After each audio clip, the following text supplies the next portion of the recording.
Je voudrais respectueusement m'incliner devant toutes ces âmes qui ont démarré l'année 2024 avec nous et qui n'ont pas eu la chance de voir son aboutissement et implorer Dieu que leur âme repose en paix. Le département du Mono, à l'instar des autres départements du Bénin, a quand même déjà bénéficié de beaucoup d'investissements au terme de la réalisation du programme d'action du gouvernement. Mais avant tout, ce qu'il faut retenir, c'est que nous sommes restés dans un département paisible où les allées et venues des citoyens et des biens ont été vraiment sécurisés par les forces de défense et de sécurité. Comme vous le savez tous, le département du Mono est l'un des départements les plus sinistrés.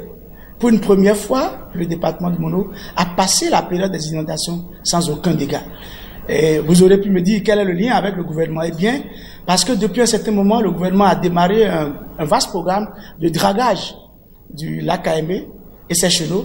Et donc, nous pensons que cela fait partie des paramètres ayant concouru à la bonne circulation des eaux, toutes choses qui ont évité les débordements qui occasionnent les dégâts que nous enregistrons chaque année.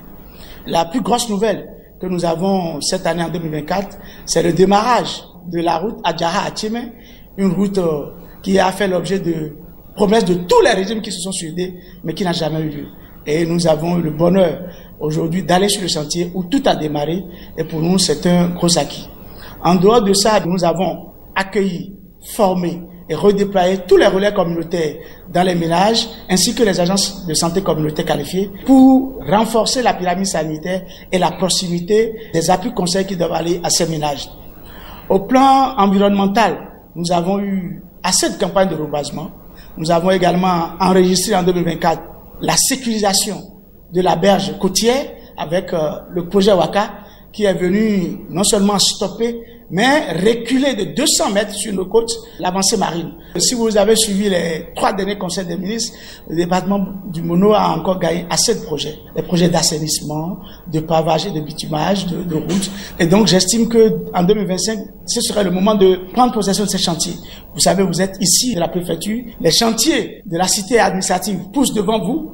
Et nous estimons que d'ici mi-2025, nous pourrons vous recevoir désormais dans nos nouveaux locaux pour saluer cette grande réforme, ce grand rêve qui est aujourd'hui une réalité dans tous les 12 départements du Bénin et qui vient donc confirmer toute l'ambition du chef de l'État pour faire de nos administrations publiques des administrations où les conditions de vie et de travail sont vraiment améliorées. Donc c'est le lieu pour moi, au nom des populations du Mono, de remercier le chef de l'État et tout son gouvernement pour les efforts sans cesse renouvelés pour déployer chaque jour que Dieu fait des projets qui répondent réellement aux besoins de nos populations.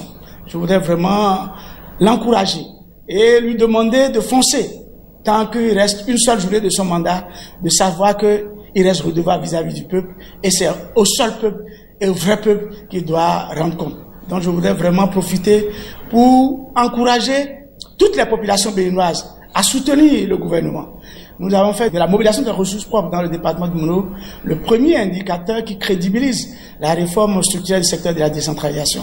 Nous pensons, au regard des efforts que nous avons fournis en 2023, qu'il y a beaucoup de régression. Il faut le dire, aujourd'hui, c'est vrai, c'est le budget national qui supporte la charge salariale de tous ces acteurs, mais il faudrait que nous nous tenions prêts pour qu'en ce temps, lorsque le budget national va se retirer, les communes puissent vraiment se prendre en charge tout en maintenant le niveau de rythme de l'administration. Pour ce qui nous concerne au niveau de la tutelle, nous allons maintenir ce rythme de pression afin qu'à l'arrivée, le département du Mono puisse quand même rester un bon exemple en matière de mobilisation des ressources propres, en matière de succès, toutes réformes confondues. À l'orée donc de 2025, je voudrais d'abord formuler mes vœux à toute la population de ma juridiction administrative, c'est-à-dire du département du Mono, mes vœux les plus sincères aux membres de la conférence administrative départementale du Mono et leur souhaiter beaucoup de santé afin que nous puissions continuer dans la même lancée, mais cette fois-ci avec plus d'efficacité, la mission républicaine qui nous est confiée. Au chef de l'État et à tout son gouvernement, mes vœux de santé, de lucidité davantage, afin de conduire à bon port le navire bénin. À tout le peuple béninois, mes vœux de santé, de bonheur, pour leur dire que dans la santé, chacun doit pouvoir contribuer au développement de la nation. Et dans chaque pas, chaque acte que nous devons poser, nous devons mettre nos intérêts en arrière-plan et celui du peuple béninois en général au d'avant-plan. Pleine santé à chacun et à tous. Bonne et heureuse année 2025. Que Dieu nous garde. Je vous remercie.